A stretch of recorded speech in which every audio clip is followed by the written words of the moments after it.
Beside me, Travis Todd Thompson, Yes, better sir. known as Triple T. Yep. How you doing, brother? Doing good. Having fun here as always. We've had some good tours at the museum here in downtown Yes, Titusville this sir. week. A lot of international. We had France, Montreal, Canada. Yeah. Yeah, good to see them coming back to America. Yeah. And of course, we had a host of people around our local people here. And we had a nice launch yesterday that brought about 35, 40 people in Yeah. our humble Cool. nonprofit. We needed that. As you know, we are a proud nonprofit here in Brevard County that we call the Delivery Room of America's Space Age. And this is the gentleman that was the lead at that white room beside the hatch of the space shuttle, putting the astronauts in their Yeah. seats. And if you've not watched our Tales from the White Room before, please look at our library of them on there.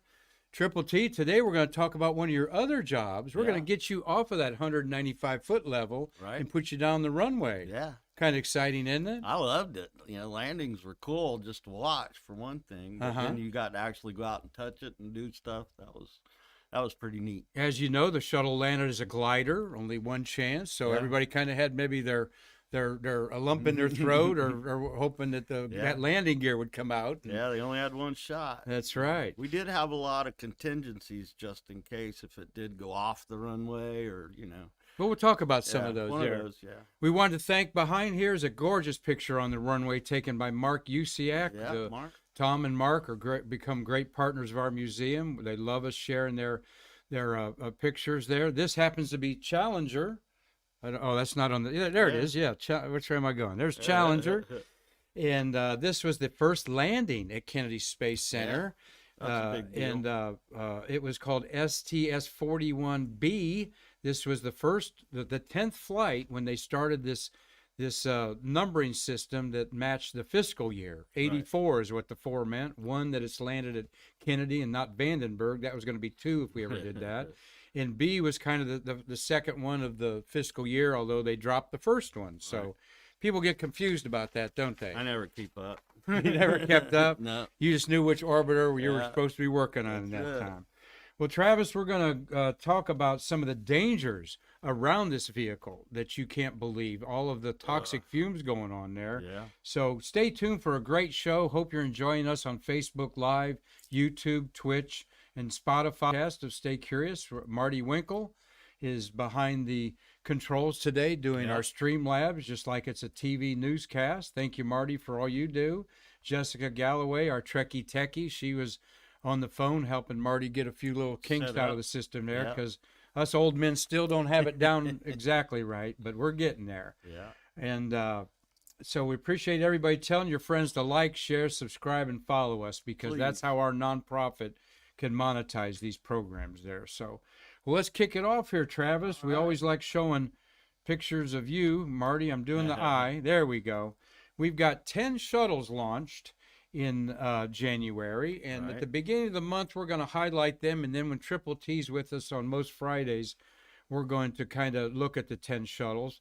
We've talked a little about these. 54 humans were orbited, Americans, in January. That's they all amazing. spent 78 days in space. All 5 orbiters were launched in January. Of course, Challenger was not a successful launch. And we're going to celebrate Columbia being launched January 16th. And we don't dwell on those horrible tragedies, Travis. I know they're right close to the bone with you. Yeah. But we love celebrating these people, the beautiful people they were, and the accomplishments they made, right? Yeah. Great people. Yeah. But real people too. Friends. And they did a lot of, that's the point there. His friends is what, out of 350 American shuttle astronauts, it's like your high school graduating class. You don't know everybody in your class. You might have 50 or 60 real close to, and you certainly know that many that you got in your phone number and call you up once in a while. But we're going to talk about some of those, and we wanted to let you know that the missions here, we're in 54. We're going to talk about that here in just a minute. See the crew of STS-54. 41B that's on the runway was a February mission, so we'll talk about that next month. Triple T, look at you there, brother. How about that? I don't see any hair there on your collar I know, anymore. look at that. Yeah. Still had the mustache though. So you had that mustache about 7th grade, didn't you? Yeah. They used to stop my track meets in the 9th grade to see my birth certificate. Is that right? And you're one of the fastest people in the county, I understand. About 2 years, yeah. Good for you. And Brevard County, like we say, the delivery room of America's space age here. What are you doing there? That's about Actually, 1982, 83? 81 or 2. Actually, what's going on is they were wanting somebody, I forget who, but I believe it was a NASA photographer, but they wanted some photos of technicians working, and I was in there doing a job, so he came in. Do you mind holding that? And I said yes, sir. So you got a guy doing a checklist there behind you? Quality control. That's Chico. I don't remember his last name, but Chico. That's what they do best, is hold a clipboard and watch you work, right? He's looking over my shoulder. Yeah. Well, we've got another beautiful picture here. Yeah, that is the White Room, and that is Travis twirling his mustache there a little bit. And tell us who's got your arm on your shoulder there. That is Mr. Gunther Wendt, and he was my mentor. He was the pad Führer. I ended up pretty much taking his job. But, well, he passed the torch to you, and guy, Gunther Wendt, of course, from the Mercury days, putting the astronauts in their capsule. And he became a very good friend of the American Space Museum, Travis. Yeah. Our executive director, Karen Conklin, has wonderful stories of him just hanging out. Yeah. He's on a cane there. And quickly tell us how that happened. So I get a phone call one day, said Gunther wants his last tour of the pad. Will you give it to him? I'm like, please, come on. Really? He was 80, 81. So I put him in my Closeout crew truck in the front seat, and all these people in this picture are part of my Closeout crew team. So he wanted to go see the pad one more time, so I took him up there, and when we got in there, he basically took us to school, told us how we were to act around astronauts, how that astronauts' safety is a priority above our own. And no grab assing, so you didn't do whatever that was. Okay. And when we're walking out, this picture, when we're walking out of the White Room, he stops and takes his camera off and hands it to a NASA guy and said, I want to pass the torch to the next generation. I had tears in my eyes. I would say. And I wish somebody had that picture. I want it. Yeah. Me and him holding, he's got his arm around me. So somebody out there's got it. Somebody's out there. We'll find it one day for you, Triple T. Cool.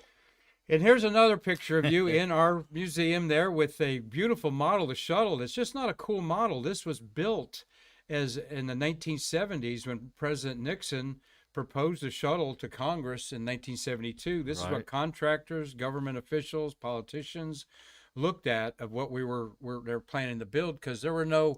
This is 1970s. There was only a piece of paper. They'd have to do a movie, film of it to show what they're talking about. No virtual reality then, nothing. Yeah. So. What are you holding there, Travis? What this is an emergent. This is what fire rescue would carry. This is an emergency T-tool to open the hatch. Okay. So T-tool. Looks just like a tire iron. It's got a type of big square situation. drive that fits right into the hatch, and you twist it, and it opens the hatch up. This is what fire rescue. It flips out and unfolds, so they can carry it real easily. Mm-hmm. And then when they get on station, they can pop it open, and it opens the hatch. Now, the shuttle landed in the beginning out at Edwards Air Force Base, and you would have to go out there for the landing and carry that with you. Make sure you don't leave that. Transit, if that makes sense. Well, we're all about redundancy. So. Right, of course. This is not in our collection. It's actually in a private collection now. But nonetheless, we love showing that picture to everybody. Well, here's Mark Usiak's shot in 1984. Okay. Let me consult the scroll here, the shuttle scroll, to get my facts right. Landed February 11th, 1984. So Mark Usiak took this. How did he get on there 12 years old or 10 years old, Mark? How'd you get out there so young? Actually, he was pretty young. I think he's about 18 or 19. Yeah, cool. As the Usiak brothers are good partners of ours from Lancaster, Pennsylvania, and they're about to pull out their woolly winter clothes, I think. I would have done it by now. Yeah. So, well, we're going to talk a little bit about that here a little bit more. We've got you there, the shuttles. Yeah, we're going to talk about the space shuttles of January. Yeah, it was STS-54 that launched yesterday, and they adopted a Star Wars theme. Star Trek. Star Trek. Yes, correct me. Mm-hmm. The crew, all Star Trek fans, were the first shuttle crew to dress up like the series and movies. Why did they do this? Have these kind of comical photos? I wished I knew. I just know that they did it. It was levity. I don't have a true answer. Okay. Well, it's a Johnson Space Center thing too. Yeah. They spend 80% of their time there, and Yeah, they did. luckily 20% here. They chose their uniforms from the Star Trek movie, The Undiscovered Country. That's Mario Runco with Vulcan ears and doing the sign there that I cannot do. I got to tape my fingers together there, folks. I don't know what's wrong with me. But anyway, we love getting on the light side. That's Commander Casper sitting down there. John Casper had 4 flights. Yeah. What kind of?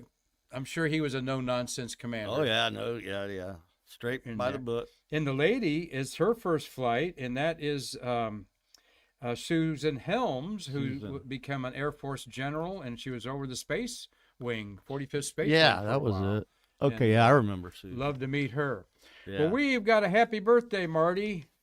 We've got a happy birthday to Shannon Lucid, who is 79 years old today. Happy birthday, Shannon. Happy birthday. One of the most well-known of the shuttle astronauts. She's a 5-time space shuttle flyer, the only woman to live on the Mir space station for 188 days. I wonder if she acquired a taste for borscht. And I'm reading a diary of one of the cosmonauts, and he's so grateful that in the Progress ship, we're so grateful for the garlic and the onions that they stuck in there. And I'm going, really? Woo. Wow. But Shannon, born in Shanghai, China on January 14th, 1943 to Baptist missionary parents. Right. They settled in Bethany, Oklahoma, where she got her education. She has done some really interesting missions, 50 deploying the Hubble, not the Hubble. She was on a Galileo, deploying that to space. She was on STS-43 with Blaha as the commander and a TDRS satellite on a life science mission. Then in STS-76, she went to Mir, and she returned on STS-79. She was one of the original 6 NASA women astronauts chosen, and she was the only one who was a mother at the time of selection. She's on the far right there, the tallest. She was kind of a big woman compared to the other petite gals, right? Yeah. And we're not going to name them all there, but Travis, do you know what they have there? No, I'm trying to figure that out. Well, that is the rescue ball that NASA was proposing. That you would get inside of that. Yeah. And there was a oxygen enough in there for like 30 minutes, an oxygen motor or something in there. And there was a handle on it to pick you up. And this might have been the only way to have saved the Columbia astronauts, was using something like this. And it was already in the books. And so an early idea in the shuttle era that never came to fruition, and I've never seen one of these in a museum. I've only seen one that they packed that was going to fly. Okay. And but that held one astronaut. Right. I mean, you were in a lotus position for sure. And what it would do is that's for transferring you from one airlock to another. So there'd be an astronaut in an EVA suit, and he would be basically carrying you from one airlock to the next. Right. And then they get in there, and then he'd go back with an empty ball and get another one. So, yeah, it was already in the books.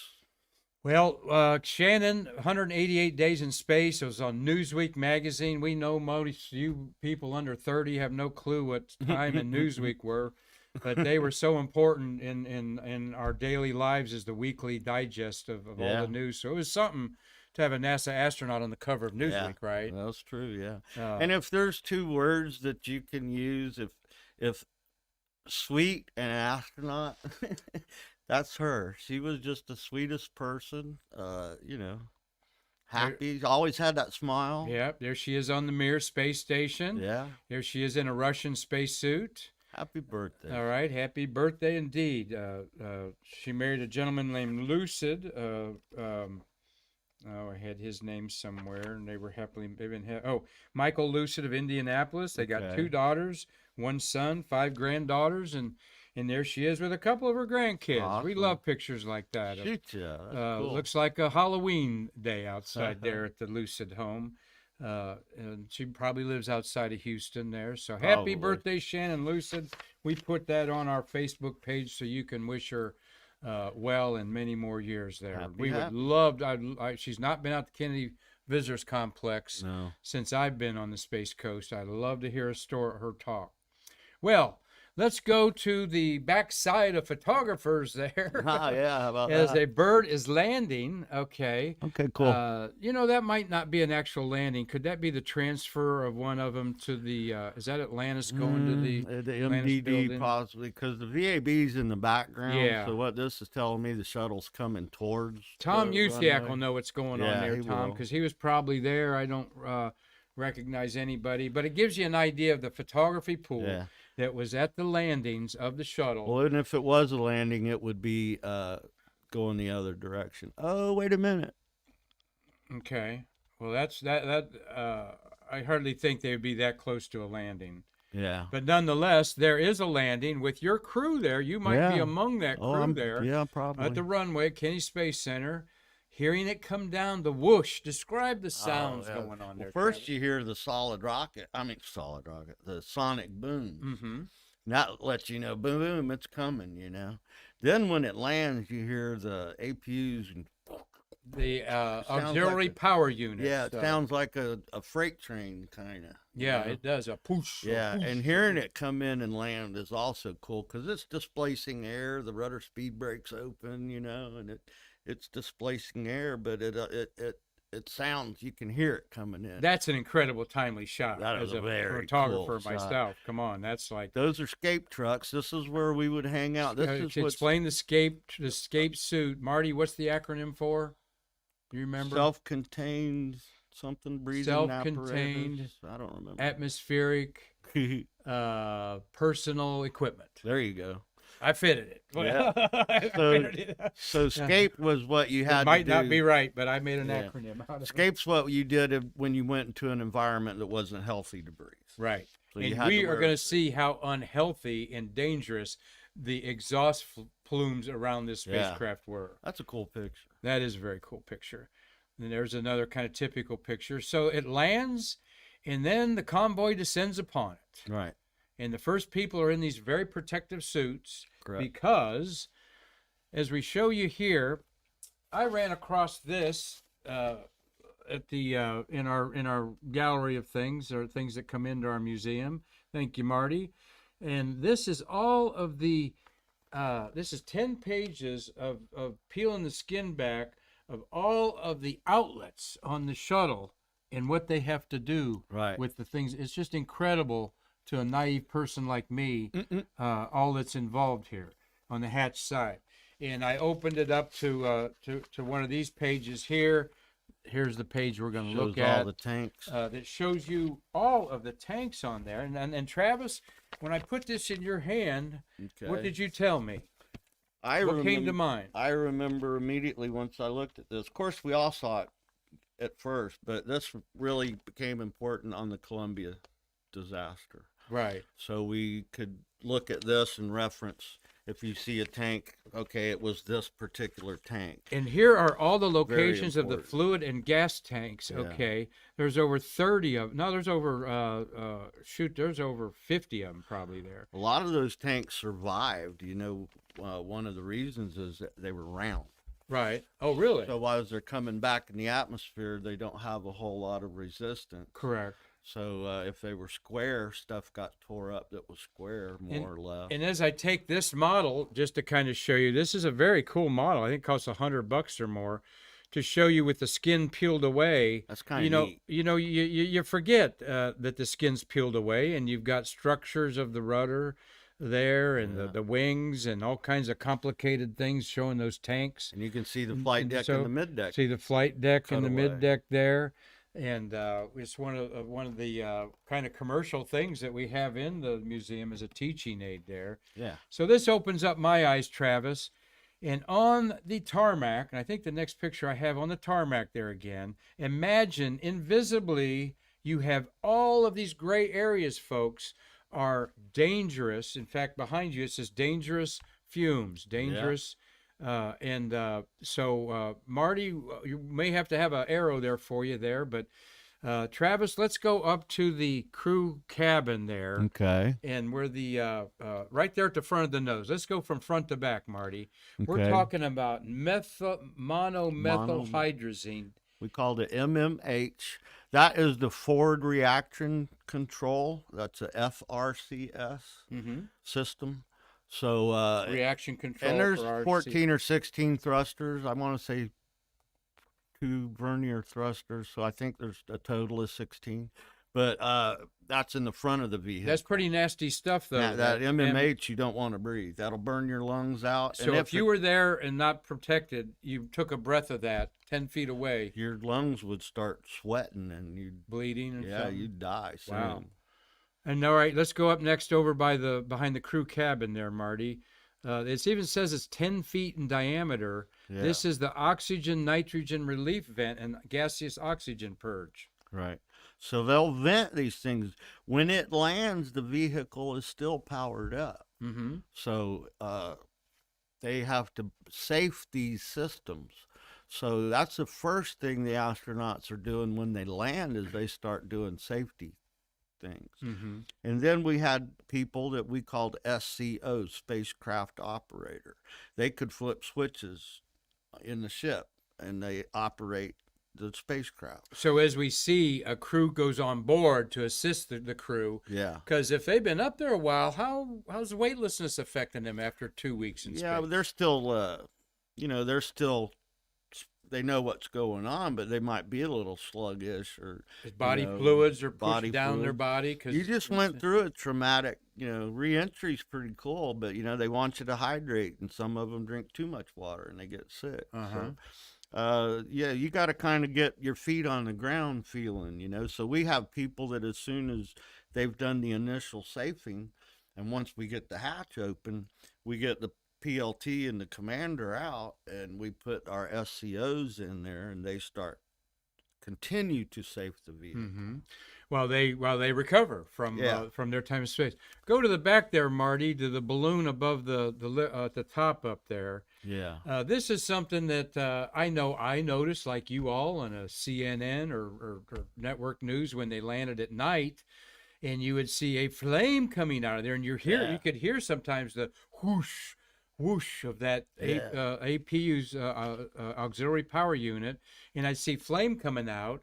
And of course, ignorant, naive me 10 years ago would go, I hope they know that there's a flame coming out there. Exactly. Yeah, they knew. Of course, they knew. Explain that. So what it's doing is it's still working. And one of the things while it's working is it has to release the pressure. So boom. So you're going to have stuff that's not healthy to breathe right there. It's like an exhaust on a car, right? Yeah, pretty much. There's things that have to be expelled. That's pretty much what it is. It's the exhaust system, yeah. Okay, all right. And then at the rear, you got flash evaporator steam and liquid hydrogen fill and drain areas up there. Yeah, that's your LOX, liquid hydrogen. Okay. LOX. And so all of this is dangerous stuff that you got to be careful about. Right. And you don't see it when you're on there. No. Now, these have all of this recovery equipment there. And I'll let you explain some of it. They're the convoy. After the people in the escape suits, the protective suits, how do they know that there's no gaseous fumes? They have meters. They have things that'll detect sniffers on a pole that would detect. They'll have an O2 meter. Yeah, and they did have a pole because they would do that. I remember watching. Okay. That was one job I never did. I have gone scape many a time, but that particular landing, because I was going to open the hatch, so I didn't do that. Okay. Usually when I got the hatch open and the crew out, I would go down and find something. I'd go help guys on the main landing gears if we had to change tires, or, I'd just find something. You would change tires out there, not in the OPF? If we had to, we'd change the tire right there, and we put what we had.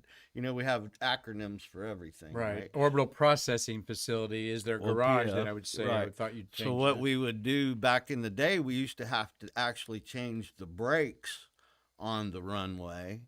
So we would take the tires off, and they would put what's called a rat tire, R-A-T, roll around tire. So that's what you roll to the OPF on. A roll around tire, not for rat space, tire. but just roll around tire. Yeah, you Yeah. don't want to waste a good space tire on. No, that's what we have here in our museum. Our big main landing gear tire is a rat tire. Okay, all right.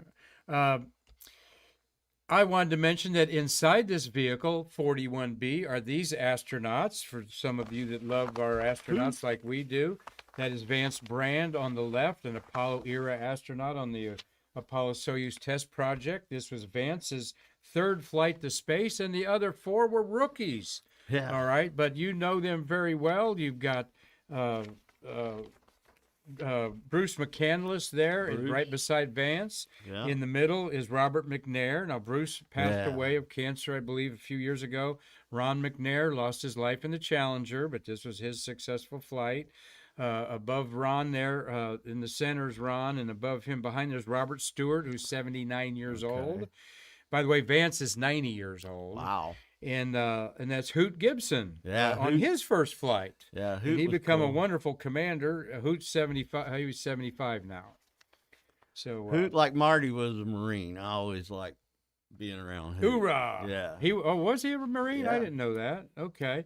He also retired as an astronaut. I think after 3 commands and 1 as a pilot. Here he's a Oh, wait a pilot. minute.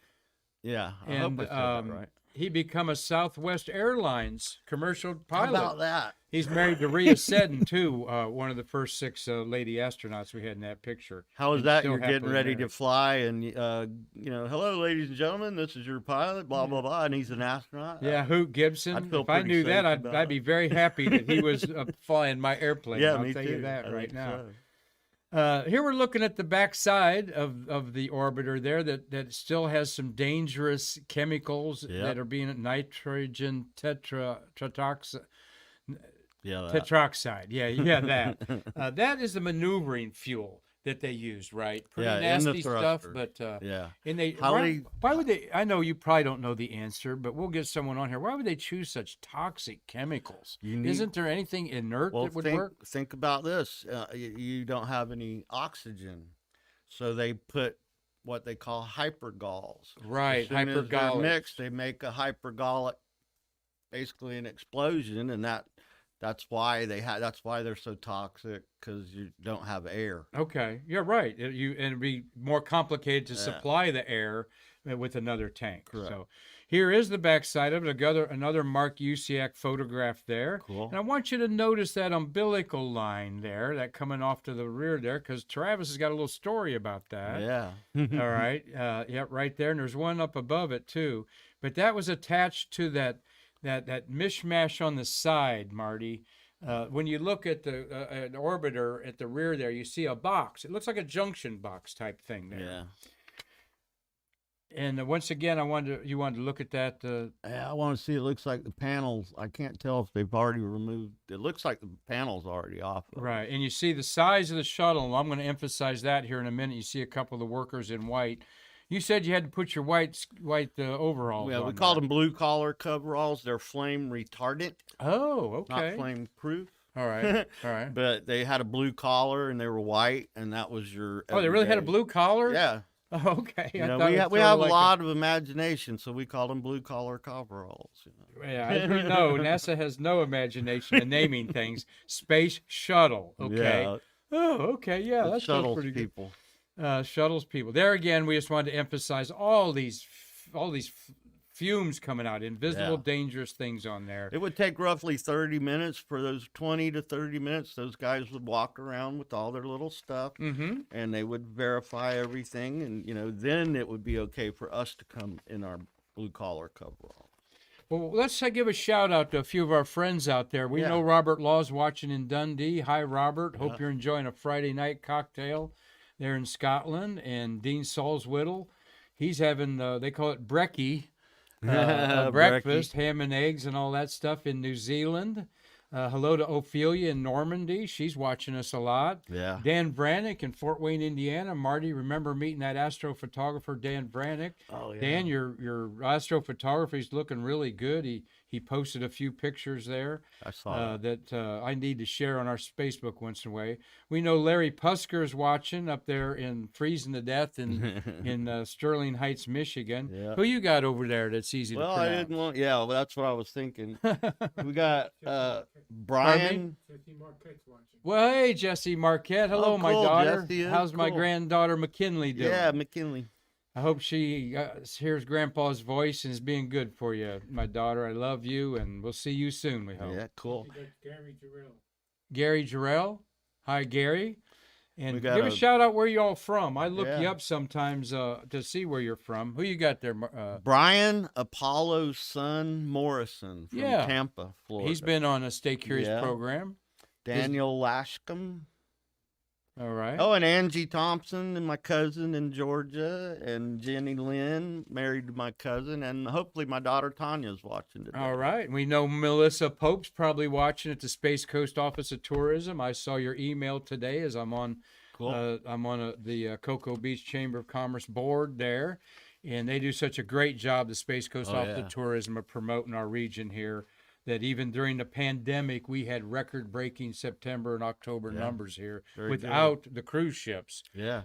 So we're very grateful for everybody digging the Space Coast and what we have to offer in the way of space, nature, and the beautiful beaches, of course. We got it all going on. We here. sure do. So we wanted to get, give me an eye there, Marty. Image not popping up there. There we go. And we wanted to go from there to the next one. Yes, I wanted to give you an Cool. idea until you see one for yourself, folks. And you know, the only one I've seen up close, well, I've seen two, Discovery and, of course, Atlantis here.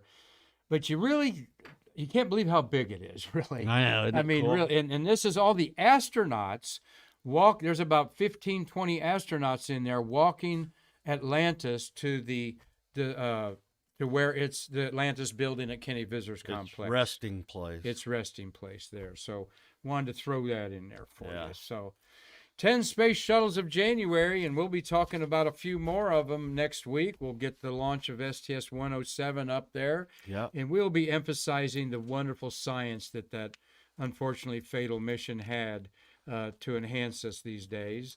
And Gary Jarrell is in Collins, Georgia. All right, Gary. Cool. Thank you for staying curious with us. Collins, Georgia. Not sure where that's at, but I'm not sure. I just. well, everybody in the Midwest is getting ready for a wicked snowstorm. Yeah. And we may hit the 40s down here, folks. So we don't have any frost warnings the next All week I know or is so, but- in Georgia they're happy right now because they're the national championship. Now quit that. We got a bunch of Wolverines up there in Michigan watching, and I'm a Buckeye, so I ain't gonna Well. tolerate too much of that, Travis. Well, Bama was who I was rooting for, so Yeah. that. That's Well- a stair truck, in case anybody was wondering. yeah, the stair truck behind there. Yeah. Okay, we were Had to showing. get certified to drive that, and that's what you pull up to, and then when you get up inside it, you can open the hatch. There you go. He's talking about that Yeah. vehicle Yeah. with the people at the Called a hatch stair there, truck. and that's Challenger, of course. Yeah. And we're so thank you for sharing that, Mark. And what do they call that one? That back was there? it. Was either the purge or the cooling truck. I believe that's the cooling truck. Well, we were gonna let's go out with this. I don't think I have anything next on there. No, that's you there. Yeah. Let's talk about those lines connected to the shuttle Right. going to the orbital processing facility, and we'll go out with a true story of kind of a Yeah. oops moment. Yeah. You know, there are accidents that are made. So we were out there on the runway 12 hours at a long time. This was one that we had to change the brakes on and change the tires, so it took a long time. So we'd been there 12 hours, and when we started coming back, the OMD, Orbiter Move Director, made a decision to tell all the wing walkers, everybody that was walking, to get inside the vehicle so we could speed it up a little bit and get there quicker. So this Was it night? it was getting late, Uh huh. And it was this Jamaican man was one of the wing walkers, and he gets into the cab of the truck I was in. I was in that cooling truck, and I was the boom operator, the guy that drives the boom around. Mm-hmm. So I'm sitting up there in the thing, and we're going to the OPF process. The garage facility, beside the big vehicle assembly building. And on the dash of the cab inside, there was a red switch with a little switch card over it. And the guy riding shotgun, he says, "Hey, what's this?" and flipped it. And what it was the trailer brakes. And so the trailer automatically locked up. We came to a complete stop, but the orbiter kept going. Because it was being towed by a separate vehicle. So the guy that's driving the tug, everybody hollers on the radio, "Stop." Well, they all keyed the radios at the same time. He never heard it, so he kept going. And what happens, I'm watching these lines that were laying on the ground. Now they're starting to tighten up, and now they're that tight. Wow. And I saw, okay, this is getting ready to happen. So I bent down underneath because when it came to the stop, it knocked the wind out of me when I hit Really? the dash. Wow. Yeah. So now I'm getting down, watching this tightening up, and all of a sudden the whole thing just comes off the ship. And it bounces on the rudder, on the tail or the wing flap, and it bounces onto the ground, and the Freon's still shooting out of it. Oh my God. And I'm just laying there. I lowered the boom as far as I could to give it slack. Give it more slack, yeah. And they had an extension feature that was disconnected at the time. Oh, Had man. I been able to extend it another couple of feet, Is that it? it might have never happened. Is that your the one he's pointing there? I can't really. Yeah, that's part of it.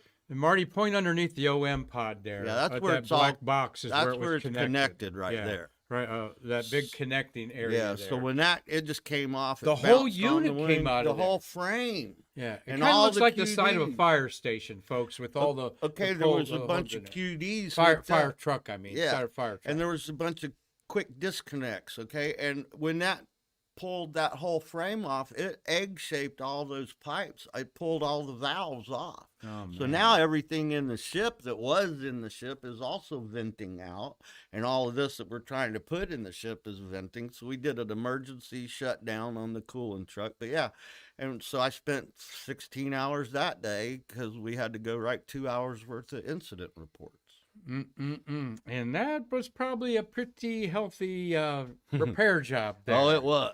We hate to go to mechanics with our cars. How about going in the shop with that and explaining it to the That was a lot of plumbing. NASA administrator and the Kennedy Space Center That director. was a lot of plumbing that had to And, be redone.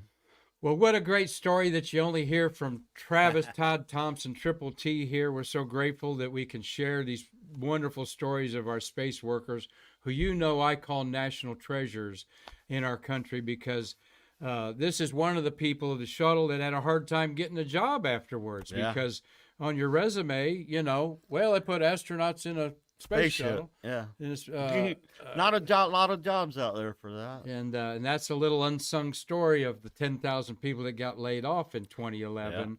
Not all of them were in a talent pool that translated into society.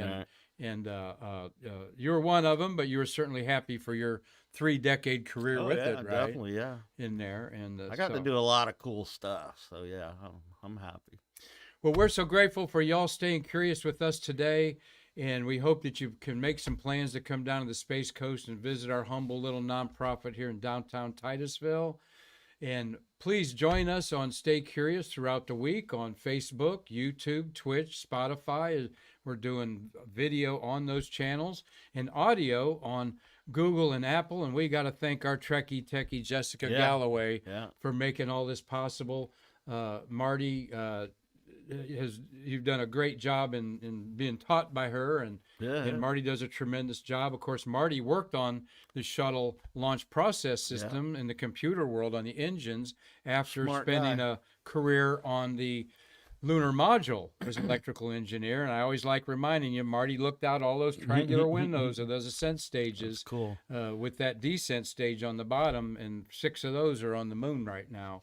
in there. So thank you all for watching our wonderful Stay Curious program. It's wonderful because you've made it so by supporting us. And so let us know that what you'd like to hear about. We'll take suggestions as well as any technical things that you hear going on so that we can correct. So Triple T, thank you very much. And we're our usual going out is that we want you all to come and see us to bridge the space between us. Come see me, please.